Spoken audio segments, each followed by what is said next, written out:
Hello again there folks. Today I'm playing through Zilight, a solo zombie survival game from the Grinning Frog. The designer is Stephen Hart.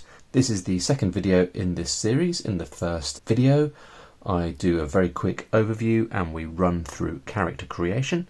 If you haven't seen that, I'll pop a link in the corner of the screen right about now and in the description below. I'm the Lone Adventurer. Thanks very much for stumbling your way upon my channel and on this video. If you enjoy it, consider subscribing, and it would be awesome if you could like this video as well. Okay, so we're going to get into it and we're going to play the game. We've got our character Jane. Jane has got, as all characters do when they start, a natural attack value of 1. She has a knife, the starting weapon, which gives you a +1 attack, means you're rolling 2 dice to attack. We start with 3 food rations and a full 20 points of health. So we start every day by drawing a card from the main deck and finding out what is happening.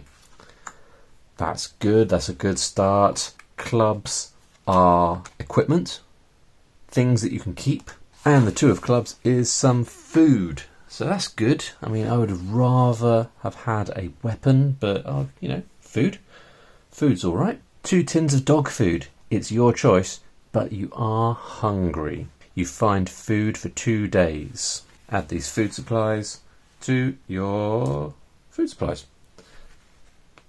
So that takes us up to 5 food. All cards apart from spades, got it right that time. So all cards apart from spades are discarded. Spades, which are the zombies and creatures that you're fighting, those go back into the main deck. So as you go through the game, the main deck becomes more and more zombified as the other cards are gradually wheedled out. So that card is discarded permanently. Then we can heal if we need to, which we don't, and we can't because we haven't got anything to heal with. Then we can eat, or we have to eat, or take a wound. So I'm going to eat one of my rations. Then we advance the day counter. So as a reminder, we've got to survive a total of 4 weeks before we can get to the point where someone comes and rescues us. So we're going to mark day 1 off, and then the turn ends and we do it again. Now that looks like bad news to me. Yeah, this has happened to me before. So the ace of spades is zombie soldiers. They died bravely, but now they are hungry and armoured. So this is appalling news, because all I've got is a knife, and this is 5 zombies. They can only be hurt with superior weapons, and my knife isn't a superior weapon. So I'm going to have to flee these guys. So the way fleeing works, instead of attacking, I can't attack, we make an escape roll, and you're rolling against your exhaustion level, and you need to roll the same or less to succeed. So this should be okay. At least this has happened early on and I'm not too exhausted, and therefore I'll be able to get away. So if we look over here at our health tracker, we've also got an E number in each of the slots. So we're currently at 20 health, which is our max, which means we have an exhaustion level of 5. So we will be able to get away if we roll 5 or less. And there we go. Just about managed to escape those zombies. Because it's a fight card, it needs to go back in the deck, and we could come across those zombies again. So that's another day done. Not an amazing start so far. So we can't heal. We need to eat. We advance the day counter, so at least we've survived 2 days. So that's a good thing. And then we're on to day 3. Here we go. That looks like another... I'm pretty sure The higher the card value, the sort of more extreme the situation. King, my goodness. A zombie tiger. What is it with tigers and the apocalypse?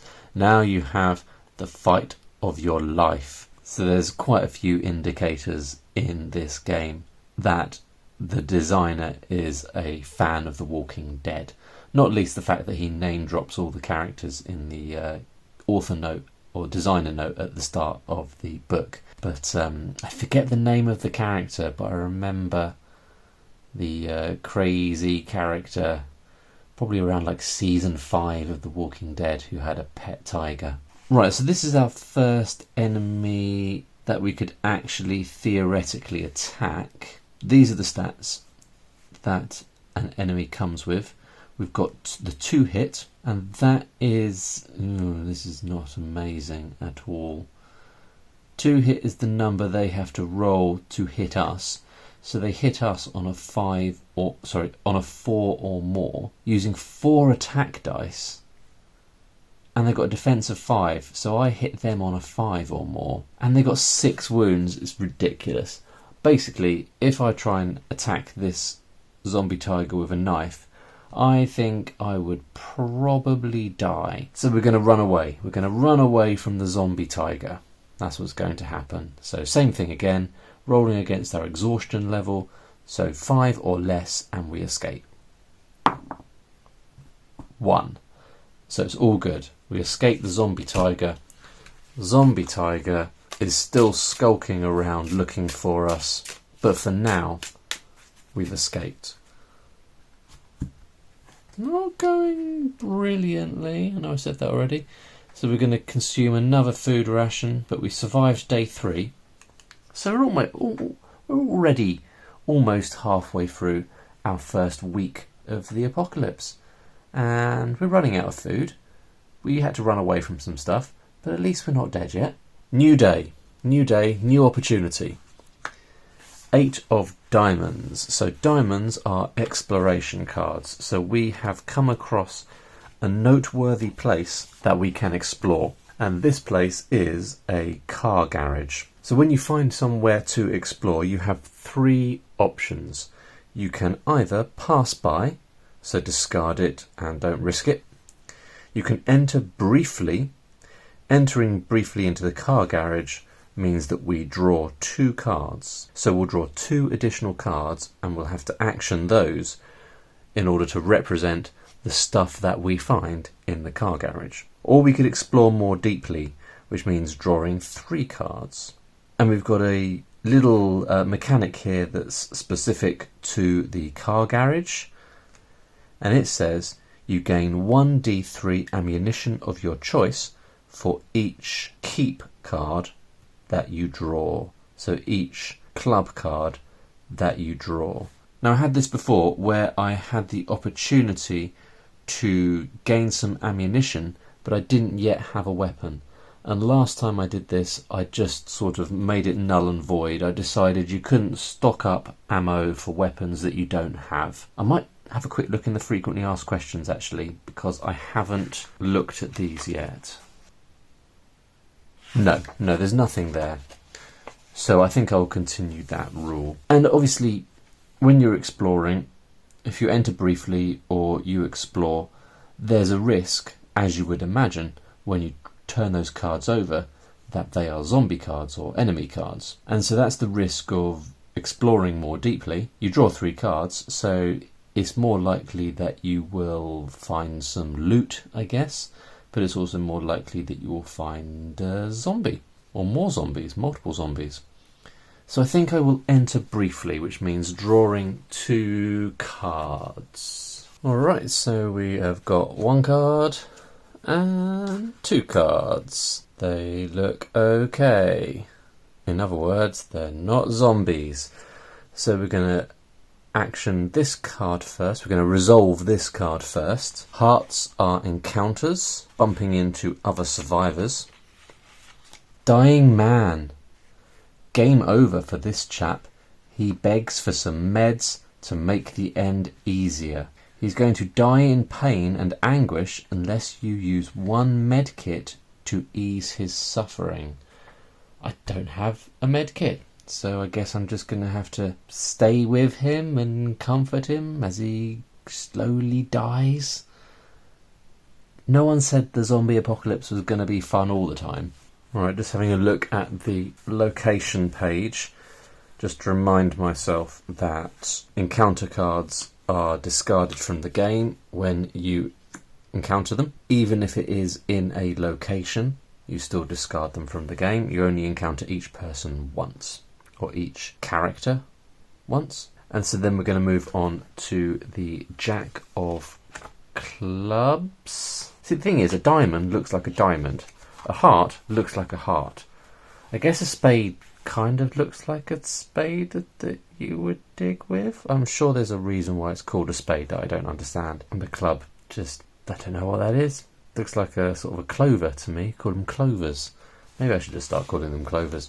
Right, I'm waffling now. Ooh, a baseball bat. That's good news. I like the idea of having a baseball bat. Maybe you can find some barbed wire to wrap around it to make it more badass. Or give it a cool name like Lucy or... could be anything, couldn't it? What was Negan's bat called? Was it Lucille? I think it was Lucille. A baseball bat gives you +2 attack dice. So that is lovely. Remember, the knife gives you +1. Not that we've had a chance to attack anything yet, we've only been running away. But when we do attack something, we will now have a baseball bat.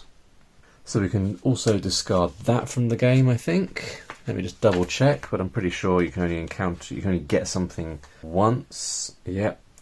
Discard the card. You only find the same item card once. That is the end of our exploration of the garage. Right, we are going to use our penultimate food ration, so I guess we're down to the dog food now. And that is the end of day 4. Bit more eventful on day 4, at least it didn't involve just running away from stuff. Day 5. That's another location. Cool. Ooh, the police station. That sounds like a good place to go. So we can pass by. We can enter briefly, draw 1 card, or explore, drawing 3 cards. Every keep card that I encounter, I gain a grenade. Grenades sound pretty useful. And we've got a special here. Roll 1d6. 1 to 2, gain a smoke grenade. +1, if explored. Okay. 3 to 4, gain 3 ammo of your choice, but I still don't have a weapon. 5 to 6, gain tactical map. Tactical map, ignore any fight cards drawn on the next location explored. That would be super handy. So if you explore, you draw 3 cards. I mean, if I draw 3 cards, surely I'm going to encounter some zombies. Should I do it anyway, just for funsies? Let's do it anyway. So we're going to have 3 cards. That's not a zombie. That's not a zombie.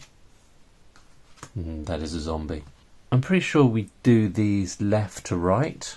So first we're going to do the Ace of Hearts, which is an encounter card. Trader Arthur. Even the apocalypse can't keep a good merchant down. Buy and sell at the rates below. No change is given.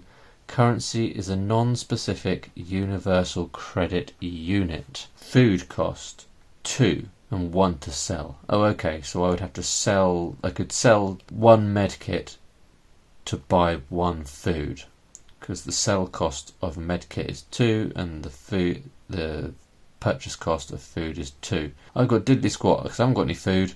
I've got 1 food. I haven't got any medkits. I haven't got any pistol ammo. I haven't got any shotgun ammo. Haven't got a superior item. So there's nothing I can sell, so I can't buy anything. However, I just read this.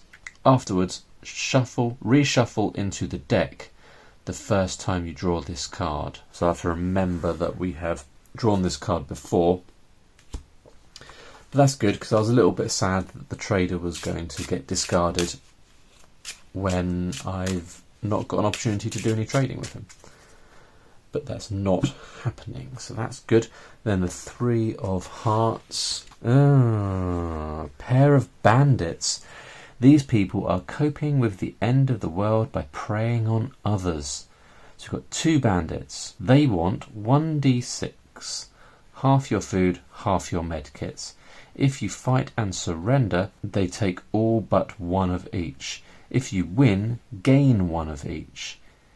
If you don't have what they want, they beat you for 1 wound and then ignore you. I guess that's if I choose not to fight. I think we might have a go at fighting these guys. I'm feeling emboldened by my baseball bat, and we haven't done any fighting yet, and it would be a shame to get all the way through this video and not do any fighting. Let's just have a little review of the stats of the bandits. There's 2 bandits. They have 2 wounds each. They have a defense of 4, which means I need to roll a 4, I think, to hit them and inflict a wound. They have 2 attack dice. They are rolling 2 dice, and they hit me on a 4+, so it's a pretty even fight. So let's see what they want. I mean, it doesn't really matter, because if I surrender, they take all but 1 of each, and I've only got 1 thing, and we're fighting, so I'm not just giving them stuff. So I think we'll just get into it. Let me just turn to the combat page. So first thing first, we need to, well, we don't have a ranged weapon, so we're going to skip that bit. Then we roll for initiative. So we're going to roll 1 dice for us, that'll be the red dice, and the green dice will be for the bandits, and the highest wins. So they're going to go first. That's annoying. They roll 2 attack dice and they hit on a 4+. Maybe this was a bad idea. Okay, here we go. Bandit number 1. Good, good, good. Fail. Bandit number 2. Oh, bandit number 2 gets me for 1 point of damage. So we're going to mark off 1 point of damage. And then I'm going to have an opportunity to hit them. We have a baseball bat, and we're going to use that. So we roll 1 attack dice, plus 2 for the baseball bat, so we're rolling a total of 3. We can split these attack dice in any way that we want between our 2 opponents. So we could hit 1 bandit with 2 dice, and the other bandit with the other dice, which sort of represents us going in with the baseball bat, giving one of them a good smack, and then still having time to sort of have a jab at the other one, I suppose. But I don't really see any benefit in this situation for doing that. I suppose if all 3 of them hit, then that would be beneficial, but that's probably not going to happen. So I'm going to go for 1 bandit, and I'm going to hit them with all of my attack power. And remember, the bandits have 2 wounds, so I'm looking for 2 rolls of 4 or more in order to kill the bandit. Bit rubbish. I've hit one of the bandits for 1, so one of our bandits is down to 1 wound, and the other one is still on max. That's irritating. I was really hoping I was going to kill that bandit. Okay, so they're both going to get a chance to hit me again. Bandit number 1.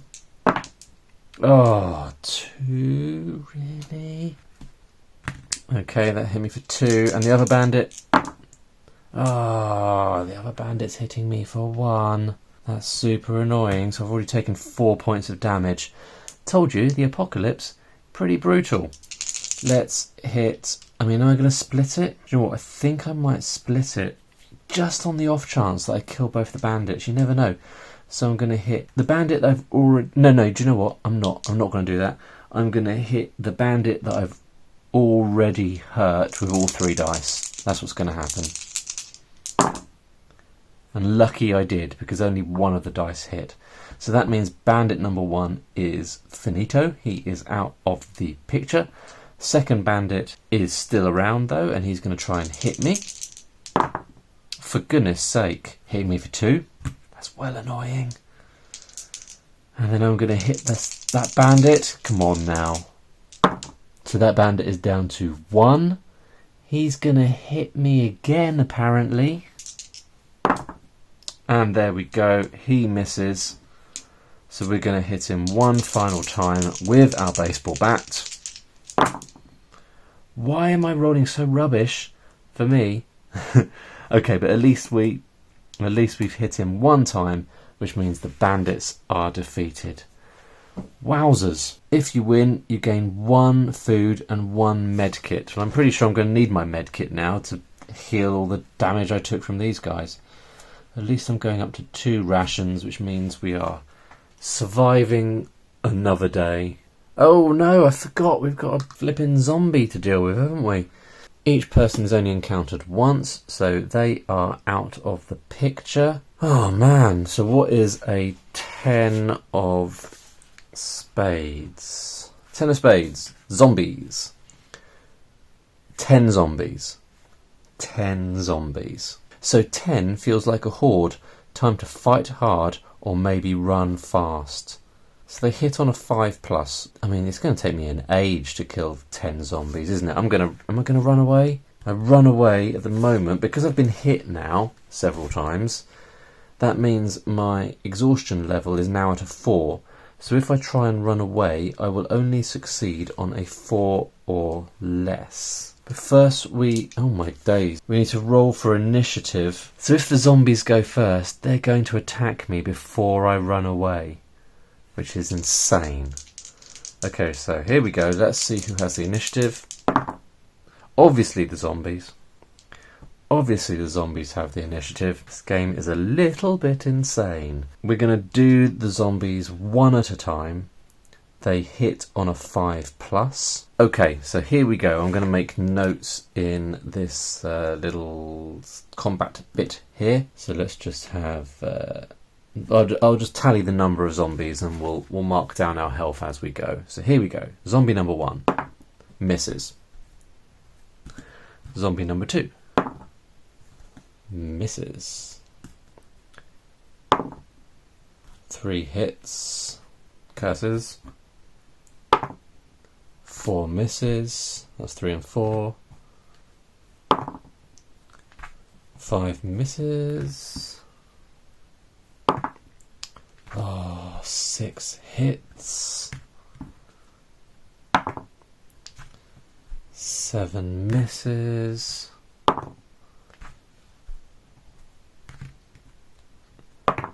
Oh, zombie number 9 hits.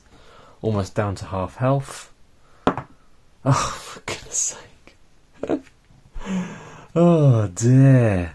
Well, I'm really glad I came in the freaking police station. Oh, so we did... That was... Oh, do you remember when I got to the police station? I was like, oh, this will be fun, won't it? Let's do an explore. Did not work out. That was awful. But at least I get to roll 1d6. We add +1 to the roll if the location was explored, which it was. So let's give it a go. 6. Hey, that means I get a tactical map, which means I ignore any zombies in the next location, which means I can explore it and just be confident in the fact that it's free of zombies. Alright, end of the day, I guess I'm going to be using a medkit. You may use up to 10 medkits per day. Wouldn't that be nice, having 10 medkits? How much health do we get from a medkit? Oh my goodness. Each single medkit used recovers 1 wound. Fantastic. There we go. So we've got 11 health. And we've got to eat, obviously, at the end of the day. Use my medkit. So we've got 1 food ration, no medkits. We've got a tactical map for the next explore that we do. But we have found a baseball bat. But we are down to almost half health. And that is day 5 over. I think we'll leave it there for this one. Thanks for watching, folks. Let me know in the comments below if you enjoyed it. And if I made any mistakes. I am a little bit sleepy, if I'm telling the truth. So there might have been a mistake or 2 in there. Thanks for watching. I'll see you in the next one. Bye for now.